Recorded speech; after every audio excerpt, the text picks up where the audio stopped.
1 கொரிந்தியர் அதிகாரம் 13.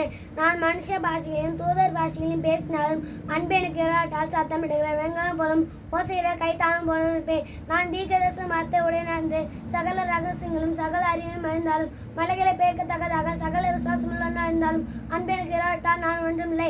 எனக்கு உண்டான யாவற்றையும் நான் அன்னதானம் பண்ணினாலும் என் சரீரத்தை சுட்டரிக்கப்படுவதற்கு கொடுத்தாலும் அன்பு எனக்கு இராட்டால் எனக்கு பிரயோஜனம் ஒன்றுமில்லை. அன்பு நீடிய சாந்தமும் தயவும் உள்ளது. அன்புக்கு பொறாமையில்லை. அன்பு தன்னை புகழாது, இருமாப்பாயிராது, அயோக்கியமானது செய்யாது, தற்பொழுவே நாடாது, சினமடையாது, தீங்கு நினையாது, அநியாயத்தில் சந்தோஷப்படாமல் சத்தியத்தில் சந்தோஷப்படும், சகலத்தையும் தாங்கும், சகலத்தையும் விசுவாசிக்கும், சகலத்தையும் நம்பும், சகலத்தையும் சகிக்கும். அன்பு ஒரு காலம் மொழியாது. தீர்க்கதரிசனாலும் மறைந்துபோம், அந்நிய பாஷையினாலும் மறைந்துபோம், அறிவானாலும் மறைந்துபோம். நம்முடைய அறிவு குறைவுள்ளது, நாம் தீர்க்கதரிசனம் சொல்வதும் குறைவுள்ளது.